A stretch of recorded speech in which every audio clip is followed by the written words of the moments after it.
נצליח פסוק ב' ויקומו לפני משה ואנשים מבין ישראל משומתאים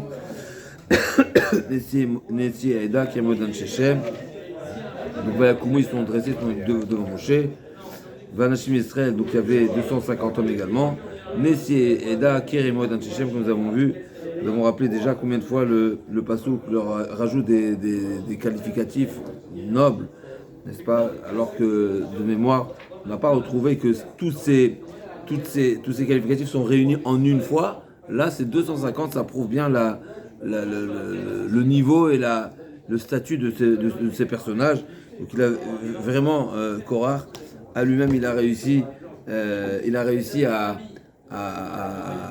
monter du monde contre Moshe Rabbeinu. C'est quelque chose qui est impensable. Alors juste pour partager avec vous la remarque qui a été faite hier suite à la Gemara dans la Gemara de Sanhedrin. La Gemara de Sanhedrin nous dit, et on a même rapporté un Zohar HaKadosh qu'on avait lu Motzei Shabbat la semaine dernière, si je ne me trompe pas, qui disait que dans Dor HaPalaga, il y avait quelque chose d'exceptionnel. C'est que tout le monde parlait Lashon HaKodesh, c'est Zohar HaKadosh qui dit ces mots-là, tout le monde parlait HaKodesh, et ce qui est explicité dans le Passouk, et ils étaient tous unis ils étaient tous dans le même objectif, ils étaient tous unis pour se rebeller contre HaKadosh Baruch Hu. La Gemara dit il y avait 3 groupes, mais en tout cas ils avaient un projet en commun. Eh ben c'est marqué que la Torah dit que HaKadosh Baruch Hu n'était pas, qu'Aviachol, la Midat Hadin n'était pas en mesure de les frapper par la force de l'union qui régnait parmi eux. Incroyable. Donc il n'y avait pas le choix que des Vayafet Sotam, il fallait les disperser. De quelle manière? 2 éléments. Le Lashon HaKodesh, donc ils avaient une langue en commun, et le fait qu'ils aient un projet en commun. Il n'avait pas le choix qu'Aviachol de faire en sorte qu'ils se dispersent, donc que le groupe se désunisse pour pouvoir appliquer la peine. Et ça, le Zohar HaKadosh, il continue, il dit si déjà ceux qui ont des projets qui sont contre Hachem, Avodah Zara, Lil Achemvo, ou percer les cieux, différentes interprétations, et malgré tout, quand Akash Baruch Hu veut les punir, s'il y a l'union, eh ben, c'est impossible, à plus forte raison, comme c'est dit Rabbi Shimon, nous, ou les Chaverim, ceux qui étudient la Torah, donc les Chaverim, les Tanaïm, etc., qui s'investissent dans l'étude de la Torah, s'il y a un objectif en commun, il y a une union forte, eh ben, il n'y a pas lieu de Akash Baruch Hu, il ne pourrait pas, c'est comme ça qu'Akash Baruch Hu a décidé qu'il n'appliquerait pas la peine. Alors on m'a soulevé, on a dit, mais on a déjà vu ça dans ce que la Gemara elle dit pour Achav. C'est marqué qu'au temps de Achav, ils étaient idolâtres, ils allaient en guerre et ils revenaient sans avoir de perte. Donc on voit bien, là-bas aussi, on a trouvé la même notion, c'est que l'union était tellement parfaite, en tous les cas, ça permettait de remporter des victoires et ne pas perdre d'éléments de combattants pendant la guerre. J'ai dit, c'est vrai, c'est juste, c'est le même idée, mais ici, dans le Zohar HaKadosh, c'est marqué beaucoup plus fort, et le Zohar HaKadosh dit beaucoup plus fort. Parce que là, ici, c'est pas, quand on sort en guerre, c'est vrai que les personnes en question, c'est des idolâtres. Donc ils ont des dossiers sur la tête, ils sont punissables, d'accord, ils doivent être punis. Mais l'objectif pour lequel ils sont unis, c'est pas quelque chose contre Hachem. Là, l'objectif était contre Hachem. Et malgré tout, l'union permet de réussir à réaliser, à aller jusqu'au bout ce projet-là. Et c'est pour ça qu'Akash Baruch Hu, il ne pouvait que les disperser. Donc c'est un chidouche qui est bien plus fort. Et bien sûr, la deuxième facette qui est... Alors, juste un instant, Mechila. Donc la question elle était, alors qu'est-ce qui se passe au temps de Korach? Korach, a priori, on voit bien que ça ne va pas avec ce qui est marqué dans Rapalaga, parce qu'a priori, il a réussi à réunir du monde. Donc s'il a réussi à réunir du monde, donc il les a fédérés, ils ont fédéré, il les a unifiés a priori. Donc comment se dit qu'il a pu être puni? Alors, je ne sais pas si c'est la réponse qu'il faut dire, mais très probablement, et c'est ce que je pense qui est très intéressant ici, on a pu voir déjà que les Mefarshim qui disent, en réalité, Korach, c'est le seul qui a un intérêt. Ils ont tous fédéré à Korach, mais en réalité, il n'y avait pas véritablement d'union.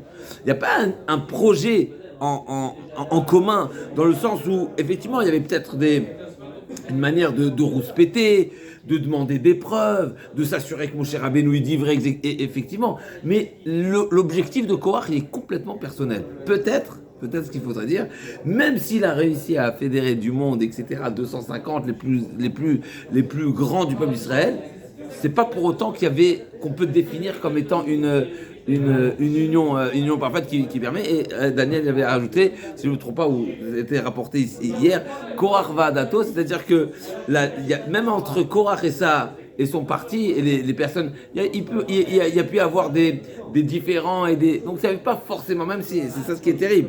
D'un côté, on voit qu'il a réussi à réunir du monde, alors que c'est un intérêt personnel, c'est incroyable. Des fois, ça montre comment on peut être aveuglé ou on peut être entraîné au lieu de on peut réussir à nous aveugler et nous faire croire certaines choses. Mais c'est pas pour autant qu'il y a forcément une union intérieure. Il faudrait dire que au moment du Dor Apalaga, donc il y avait véritablement un projet en commun qui les unissait fortement. Ici probablement non. Pour répondre à cette question, c'est ce que je propose comme réponse. Peut-être que à l'image de Korach, ils ont tous souhaité, c'est-à-dire Korach dit mais peut-être c'est moi, on est tous, on vaut tous d'être des Kohanim, et donc en réalité peut-être que chacun a défendu un intérêt personnel, et donc il n'y a pas forcément d'union. C'est-à-dire il a réussi à les influencer, à leur faire croire que chacun d'entre eux mérite à titre personnel un poste et un titre. Et donc il n'y a pas forcément d'union. C'est qu'il les a entraînés dans une même direction. Mais c'est chacun. C'est marqué le passage qui dit les Ta'ava Yevakesh Nifrad. Le Baal Ta'ava, celui qui a des désirs, qui a des envies, qui veut répondre à ces, il se nifrad, il s'écarte, il se sépare. Par définition, une personne qui veut répondre à ses désirs, il n'est pas en mesure de vivre en communion. C'est impossible, c'est paradoxal. Parce que ou tu penses à toi, ou tu penses à l'autre. Vivre en communion, c'est penser à l'autre. Si tu penses à toi-même, tu veux répondre. On a tous des désirs, on a tous envie de manger, de dormir, de vivre correctement. Oui, la question c'est est-ce que ça te préoccupe et que tu cours derrière et ça te hante à la limite, ou pas, ou tu es capable de faire la part des choses. Si tu as une démarche qui va dans la ta'ava, ça ne s'appelle pas une union. Après, on peut être réunis extérieurement, mais ça ne veut pas dire qu'on a même une union, une véritable intérêt. Ça peut être un but en commun, mais ça reste un but personnel. Ok, c'était pour revenir à la remarque qui était faite hier. Et là, on va voir le passouk suivant. C'était déjà la remarque que le Orachem Akadosh avait fait dans le passouk précédent. Vaïka alou al Moshe ve'al Aaron. Donc le Orachem Akadosh avait demandé si c'est marqué dans le passouk bête. Vayakumu lifnei Moshe, donc ils se sont dressés, ils sont tenus devant Moshe.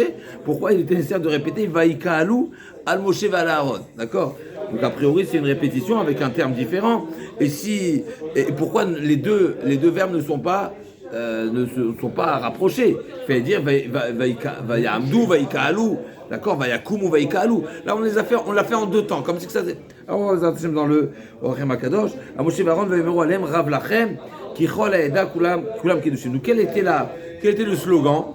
Rav lachem, vous avez trop pris, vous avez littéralement, c'est une expression Rav lachem. Rav lachem, ça veut dire ça te suffit, mais en réalité ça démarre par t'as trop pris, t'as beaucoup pris. Rav, c'est arbé, lachem pour vous. Vous êtes attribué beaucoup de titres et de servi. Voilà, Razak. Qui colle à Kulam Kedoshim, on est tous saints. Uvtocham Hashem, et Hashem il est bien parmi nous. On va voir des Kedoshim extraordinaires, comme le Orachem Akadosh traduit ce passouk. Ou Madoua Titnaseu al Kel Hashem, et pourquoi avoir une supériorité, une supériorité sur le peuple d'Hashem. Il nous dit Rashi, Rav lachem, donc vraiment traduction, Rav lachem harbe, yoter midai, vous avez trop pris les kartem lasmechem, vous vous êtes attribué Gedoula, donc des avantages, Kulam Kedoshim, alors que nous sommes tous saints. Kulam Shamud Varim Bessina et Piegvura. Qu'est-ce que vous avez plus que nous en réalité? C'est bien de dire, on a tous entendu Hachem quand il a parlé. Et donc ça veut dire que on ne peut pas faire de différence entre.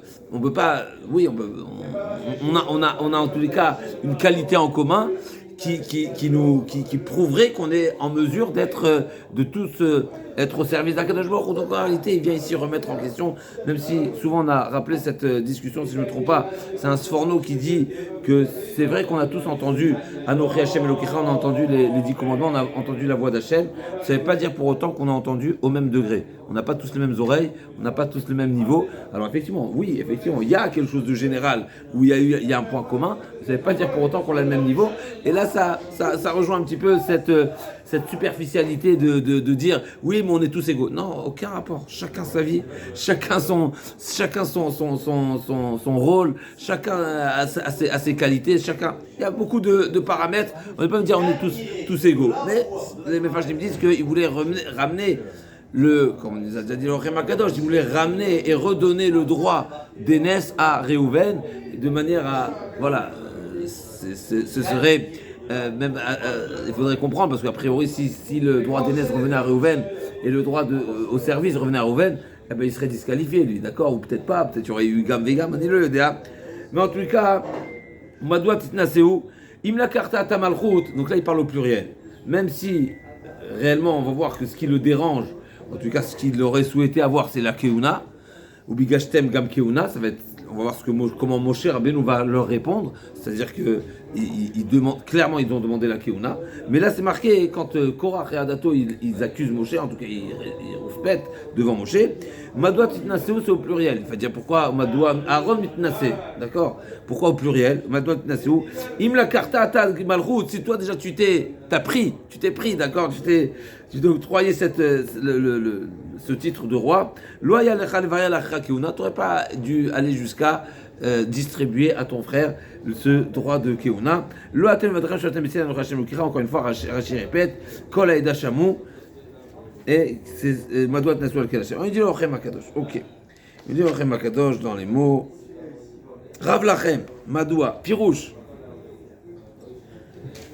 Rabbanut Gdola netaltem la'atzmechem yoter me'araoui. Donc vous avez pris pas comme Rashi. Rashi il dit Rav, c'est Arbé. Donc c'est en quantité, d'accord?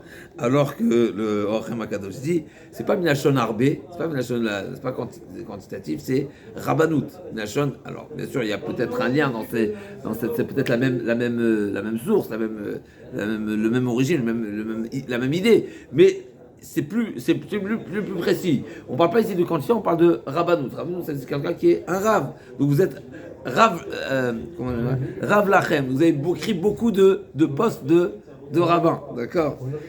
Honorifique. Donc vous avez pris plus que ce qui vous revient. Et à quoi ils font allusion? De quel Rabbanut on parle? Qui colle à Dakulam Kedoshim. Pourquoi ça s'appelle vous avez pris beaucoup? Parce que Veod Lahem Shebetocham Hashem. Mashelo Isiga Uma Baolam. Donc on est tous saints par rapport aux autres nations. C'est-à-dire que Hashem s'est révélé à nous tous, alors qu'aux autres nations non. Et donc ça, naturellement, ça prouve la grandeur de la nation dans son entité, dans sa globalité. Ve'atem Rabbanim Alem Od Ramzun Marzel Omar. Il dit ici, le Orem Akadosh, il y a une allusion ici. Al-Keal Hashem, pourquoi ils ont précisé Keal Hashem? C'est une manière de dire qu'Akadosh Baruch Hu s'est révélé au peuple entier. Donc, premièrement, ça veut dire qu'on est tous égaux. Et deuxièmement, la raison, qu'est-ce qui a fait que le peuple entier a mérité cette révélation? C'est parce que c'est une révélation pour le peuple. Akadosh Baruch Hu ne s'est pas révélé pour Aaron. D'accord, il s'est révélé au peuple entier. Et pourquoi? Par le mérite du peuple entier. Mais ça veut dire qu'on a tous une valeur. On a le droit à la même part. On a le droit à la même part. Et bien, c'est pas au fond, c'est pas faux. C'est-à-dire, comme nous avons dit, nous le répétons souvent, cette notion, la Torah a été donnée à un peuple.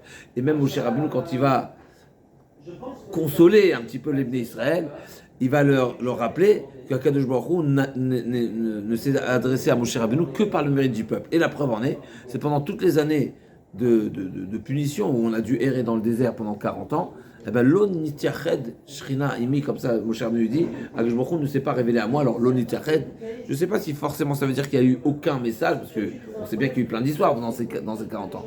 Mais en tous les cas, Akadosh Baruch Hu, l'on nitiached, c'est le mot, l'on nitiached imi. Peut-être qu'il n'y avait pas la même le même niveau de révélation. Je sais pas, j'ai pas trouvé ça explicite, mais en tous les cas, le Tiachédmi. Et donc, ça prouve que Akadosh Baruch Hu ne se révèle à moi que par votre mérite. Et donc, si le peuple est méritant, il y a révélation pour le plus méritant, pour celui qui est, pour Moshe Rabbeinu. C'est le Gemara explicite que la Gemara nous dit. Il y a beaucoup de grandes personnalités dans le peuple d'Israël qui auraient pu mériter des grandes révélations, des grands niveaux de prophétie, mais le d'or, il n'était pas raoul. C'est-à-dire que la génération, le peuple n'était pas méritant. Et d'ailleurs, dans cette Gemara, c'est marqué, si je ne me trompe pas, beaucoup de grandes personnalités auraient pu stopper le soleil, comme Yoshua, si je ne me trompe pas. Je me trompe pas. En tous les cas, ça veut dire clairement, le fond de leur argument, il y a quelque chose de vrai, n'est-ce pas? Parce que c'est marqué qu'un argument qui n'est pas fondé, qui n'est pas basé, il ne tient pas. Là, il y a quelque chose de vrai. Mais évidemment, la révélation que je me suis révélée au peuple par le mérite du peuple, et c'est bien comme ça que la Torah nous témoigne qu'il fallait une Vaïchan Sham Israël Negedar pour mériter la Torah, il fallait une union parfaite, etc. Et comme c'est marqué dans les textes, dans les Sfarim, Abraham Avinu n'a pas reçu la Torah, Israël n'a pas reçu la Torah parce que la Torah ne se donne qu'à un peuple. Donc forcément, il y a le mérite du peuple. C'est pas pour autant. Ok. Alors il y a une valeur du peuple. Ça ne veut pas dire que chaque individu est comparable au plus grand. D'accord. V'omro madoua titnaseu. Donc pourquoi Pirouche? Lama atem osifim et kiromut latzmechem alehem. À Kavana basé, donc pourquoi vous vous ajoutez? C'est-à-dire que, d'accord, madoua titnaseu. À Kavana basé chez Momrim, chez Israël, à Karev les Gader. C'est quoi l'argument ici qui dérangeait, en tout cas qui a été utilisé pour accuser, pour rouspéter devant Moshe Rabbeinu? C'est qu'on a vu dans les parachiotes précédentes, et on va le voir aussi dans la suite, on l'a vu déjà au début de Chumash Bamidbar, dans la première parachiote, avec le Shevet Akeati, et donc le Shevet Keati, la famille, la Mishpachat Akeati, la famille de Kehat qui avait le rôle de transporter les kelim du Mishkan. On sait bien qu'il y avait une mise en garde très particulière, Al Tachitu et Shevet Akeati, donc il fallait faire attention de ne pas mettre en danger les Kehatim. Et en réalité, c'est quoi l'idée? C'est que effectivement, chacun il a son rôle, et c'est un rôle qui est très sensible, très délicat, parce que si celui qui franchit le pas, qui franchit un pas et qui outrepasse la limite à ne pas franchir, il risquait sa vie. Et donc ici l'idée est de savoir, mais on est tous purs, on est tous saints, pardon. Donc pourquoi nous empêcher et nous limiter des accès? Et ça, c'est incroyable ce qu'il dit.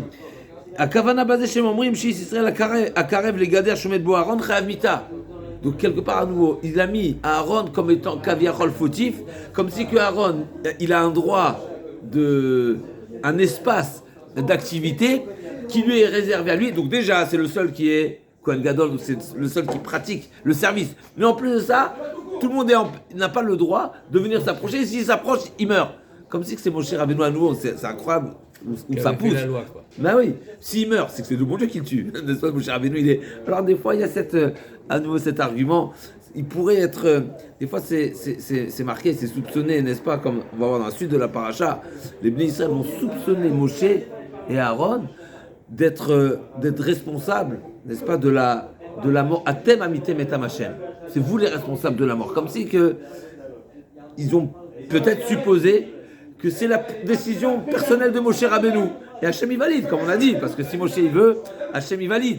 Mais quelque part, peut-être c'est ça ce qui est sous-entendu. Alors, je ne dis pas explicitement, mais c'est ce qu'il en sort a priori. Ils vont jusqu'à dire pourquoi vous avez décidé, vous avez interdit l'accès à tous alors qu'on est tous kadosh, et donc pourquoi on serait passible de mort si on s'approche?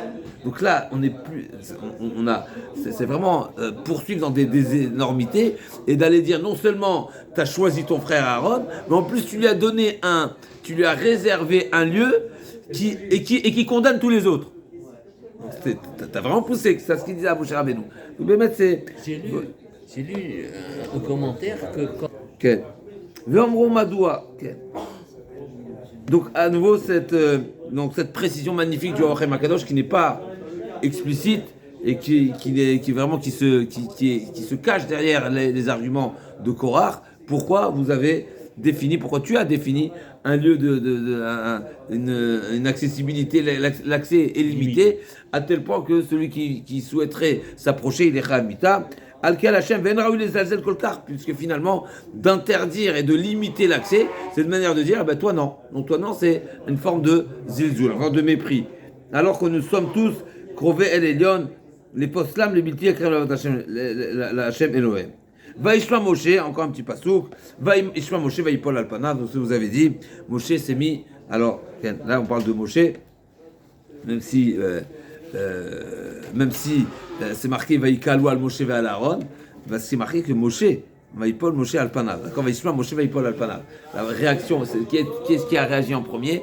C'est Moshe Rabbeinu, n'est-ce pas? Il s'est mis à plat ventre, on y arrive tout de suite. Alors que Aaron, on n'a pas vu sa réaction. Peut-être qu'il avait une autre, il pensait, il préparait une autre démarche. En tout cas, il nous dit Rashi, pourquoi Veipol Alpana, comme si c'était une forme de désespoir. Il craignait que le pire ça allait causer une réaction très violente à Kadosh Baruch Hu. Pourquoi? Il a dit, il y a déjà eu la faute du veau d'or. D'accord? Il y a déjà eu, comme il dit Rashi, on va dire. Vaïpol Alpana, il dit Rashi, Vipna Marloket. Donc la problématique ici, c'est que voilà, il a allumé le feu de la Marloket. Chez Kvar Zebiadon Sirachon Revi, c'est déjà la 4e bavure. Pour être gentil, Sirachon, c'est puer. Ça veut dire que c'est déjà la 4e fois qu'il y a quelque chose qui est nauséabonde, qui sent mauvais. Khatou Ba'egel, la première des choses, c'est, et sur ça, Moshe Rabbeinu, il a prié, il a demandé à Kadosh Baruch Hu, Vaïchad Moshe Pena Hashem, c'est la lecture du jour les jours de jeûne. Ensuite, Mitonenim, nous avons râlé, d'accord? Pourquoi il nous a sorti d'Hachem? Zachar Nota. Va être Paël Moshe, Meraglim, la 3e, c'est les explorateurs. Donc on a pris les explorateurs. Comme on va voir ici, c'est quoi la preuve que c'est après les explorateurs?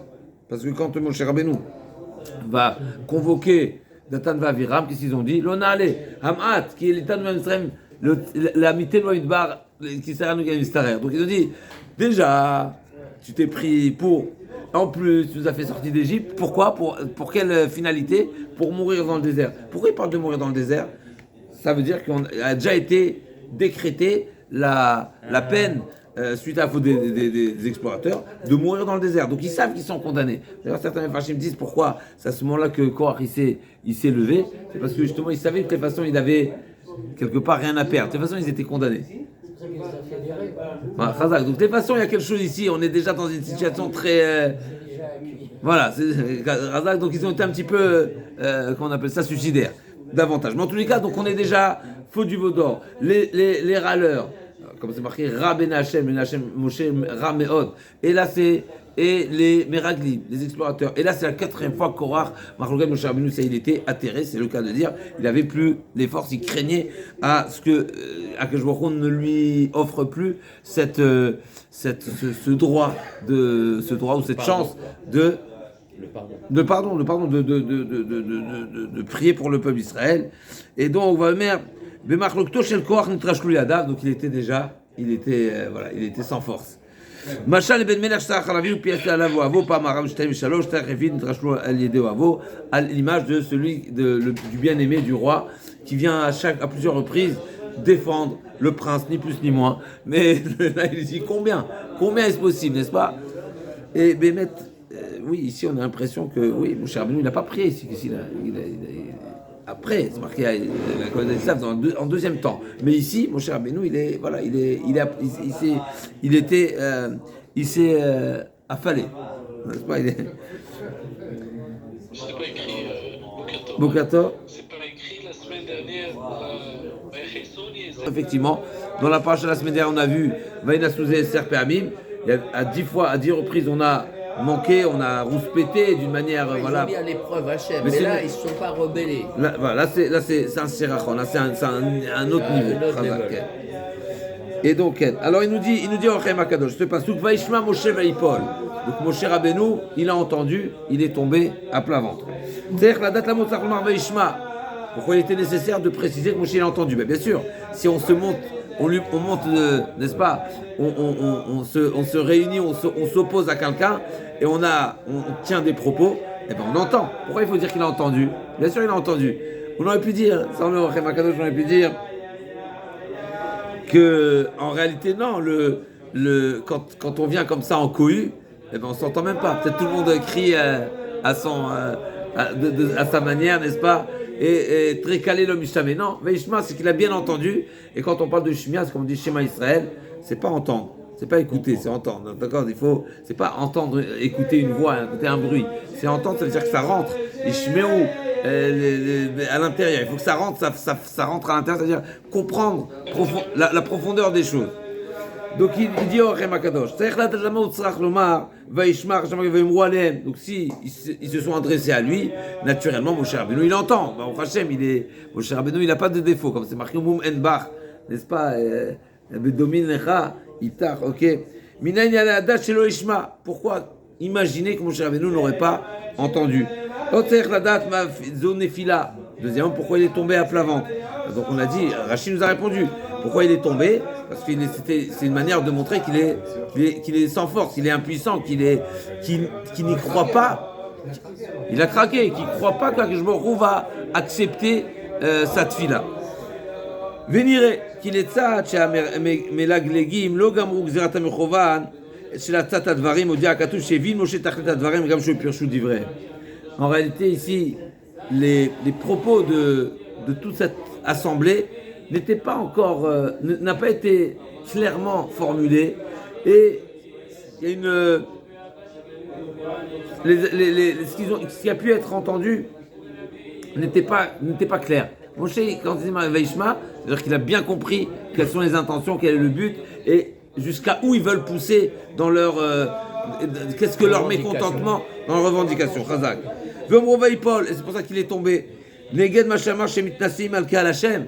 Du fait qu'ils se sont fait insulter, ici Moshe et Aaron se sont fait insulter en disant vous vous prenez pour, donc vous êtes hautain, c'est pas le mot, mais vous vous prenez pour des supérieurs. Moshe ne dit pas supérieur, je me mets à plat ventre. C'est un bitoul, n'est-ce pas? C'est une annulation totale. Et donc chez Kal dirait Moshe et Aaron Keneged Mashenugal Moshe Nafal Alpanav. Les Harot Katse Achron Achnam Shiva Nafshu Kafararet. Donc il a dit quoi? Tu crois que je me prends? Pas du tout. Immédiatement, il s'est mis à plat. Mais c'est intéressant qu'on ne parle que de Moshe, parce que probablement Aaron, on sait très bien que c'est un Oev Shalom, Rodef Shalom, donc il n'y a pas cet esprit. Mais c'est parce qu'il dit Keved Mshtarev Nasrara ou Keneged Gdulat Aaron Amar Vedaber al Korach Boker Pirouche Lotzazikut Varay Beze. Donc ici, on n'a pas vu de réponse à cette question. Pourquoi c'est Moshe Rabbeinu uniquement qui a réagi de cette manière? Alors peut-être effectivement c'est le symbole de Moshe.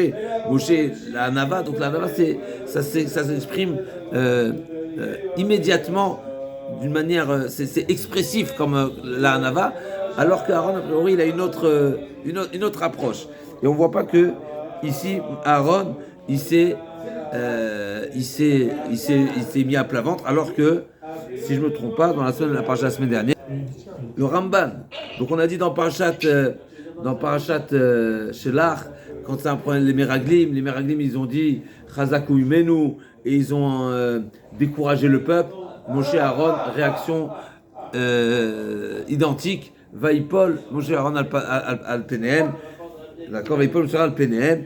Et là, c'est que Moshe pas Aaron. C'est ce qu'il dit au Ramban.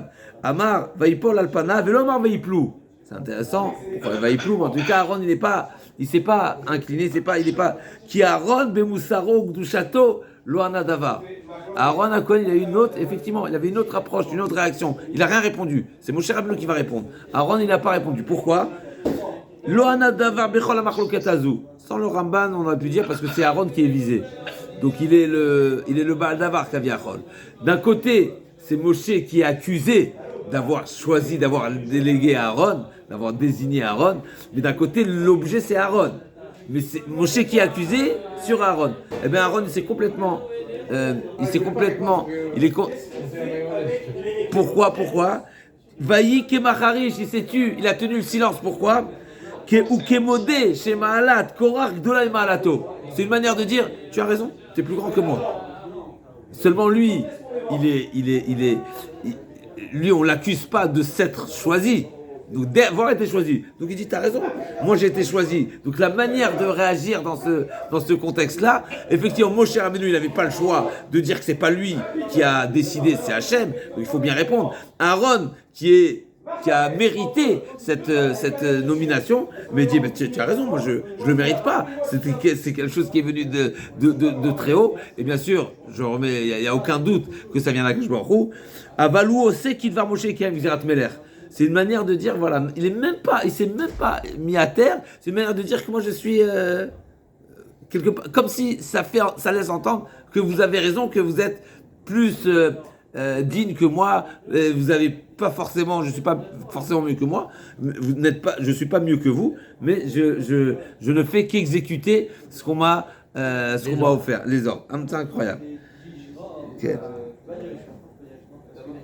C'est le kavod Hachem, il le défend, oui, quand c'est sans kavod Razak, donc, mais ce qui est intéressant, c'est que on aurait pu imaginer également une manière de, voilà, comme Moshe Rabbeinu. Alors le Rabbeinu Bechaye dit un petit peu quelque chose, voilà, dans ce sens-là. Il dit Rabbeinu Bechaye, toujours comme le Ramban, que c'est quelque part une grandeur de ne pas réagir. Ça rappelle Vaïdom à Aaron, alors que Moshe Rabbeinu, c'est une forme de réaction. Même s'il se met à terre, c'est une forme de réaction. Ça veut dire qu'il est dedans. Il est dedans. Chazé Shalom, on ne peut pas dire qu'il est pas... Mais il est dans la réactivité de ce qui se passe. Alors que Aaron, rien. C'est passif total, c'est acceptation, c'est une autre sorte de... A priori de Hanava. C'est ce qui est marqué ici. Les Godel Anvato, ou Moussaro. Les Fishaya Ikar Marloket al Kiunato, parce que c'est lui qui est visé. Aval Moshe Rabbeinu, Aval Moshe, pourquoi Moshe il a réagi comme ça? Ra El Bon Achiv, Vechas al Kvodo. Moshe Rabbeinu, ici, il y a quelque chose qui n'est pas dans le Ramban, c'est que la réaction de Moshe Rabbeinu, c'est parce qu'il vient défendre l'honneur de son frère, Chazak. Et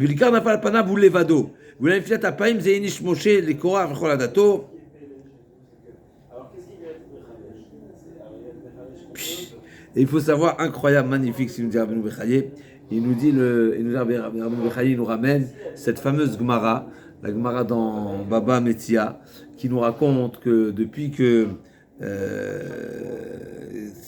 Rabbi Eliezer il était désigné à la place de Rabban Gamliel, puisque Rabban Gamliel était déchu, ils l'ont demandé de ne plus occuper sa place parce que il a été à 2 reprises, il a été sévère avec Rabbi Yoshua, Rabban Gamliel qui était le Nassi, il faisait le Nassi, c'est la tête du peuple. Ensuite, mais le second c'est qui? C'est Rabbi Yoshua. Rabbi Yoshua il est Avbedin, c'est le chef du tribunal. À 2 reprises, il a été sévère, il a montré une certaine demande de respect, il a réclamé son respect à Rabban Gamliel. Bien sûr, Rabban Gamliel, qui est descendant de Hillel Hazaken, on ne peut pas douter de cette pureté et la raison qu'il a amené à demander, à réclamer ce respect. Bien sûr, ce n'était pas mal intentionné, mais c'était pour montrer qu'il y a quelque chose à respecter, qui est l'honneur du Nassi. Mais il en reste que le peuple a jugé que c'était trop poussé vis-à-vis de Rabbi Yoshua. Et donc Rabbi Yoshua, il a été à 2 reprises vexé Barabim, et donc ils ont demandé à Rabban Gamliel, tu es trop dur, n'est-ce pas, il faut laisser ta place. Et donc c'est Rabbi Eliezer qui a occupé la place de Rabban Gamliel. Et c'est marqué qu'après voilà, et donc c'est après il y avait le Shabbat de Rabbi Gamliel, et c'est marqué que pendant toute cette période-là, la femme de Rabban Gamliel, donc qui était la sœur de Rabbi Eliezer, si je ne me trompe pas, elle ne laissait pas Rabban Gamliel faire Tachanoun, ne pas faire Nefilat Apaim. Parce qu'elle savait que si, le jour où il allait faire Nefilat Apaim, c'est-à-dire s'incliner, demander à Akadosh Baruch Hu, etc., et ben ça pouvait causer la mort de Rabbi Elazar, d'accord? Et donc le Rabbi Eliezer. Et un jour, elle s'est manquée. Il y a 2 explications pourquoi elle s'est manquée. Donc elle l'empêchait, elle ne le laissait pas faire Nefilat Apaim. Donc chaque fois qu'il faisait la tefila, eh ben, elle venait, elle lui dit, voilà, elle l'empêchait, elle se mettait devant lui pour ne pas faire la Nefilat, parce que un jour, elle s'est manquée. Elle s'est manquée, il y a deux explications. Ou bien parce qu'à ce moment-là, il y a un pauvre qui a tapé à la porte, donc elle était en train de s'occuper de lui. Ou bien c'est qu'elle pensait que c'était Rosh Chodesh, mais c'était pas Rosh Chodesh, d'accord? Donc, ou bien la veille de Rosh Chodesh. Donc elle s'est manquée. Elle a pensé que c'était Rosh Chodesh, c'était pas Rosh Chodesh. Et donc il a fait les Fiat Abayim. Vous savez, ça a été quoi la réaction? C'est que la femme de Rabban Gamliel a dit immédiatement préparez la Levaya de Rabbi Eliezer, parce que Rabbi Eliezer, il est mort. Qu'est-ce qui se passe?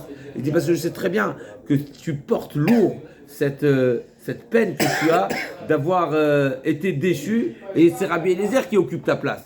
Donc quelque part, ce sentiment de peine, de tristesse, il est tellement fort qu'il peut causer la mort à Rabbi Eliezer, même s'il est pas responsable, Rabbi Eliezer. Il a été choisi par d'accord? Et ben c'est ce qui s'est passé, et immédiatement a été entendu que le Rabbi Eliezer, il est décédé. Il nous dit, le Rabbi Bechaye, vous savez ce qui a causé la mort de Korach? Vous savez, Paul Alpanav. Exactement ce qui s'est passé. La peine qu'ils ont fait à Moshe Rabbeinu en réalité. C'est Moshe Rabbeinu, d'après ce qu'il vient de dire, il a porté la peine de Aaron. Aaron, il est capable de rester Vaïdom Aaron.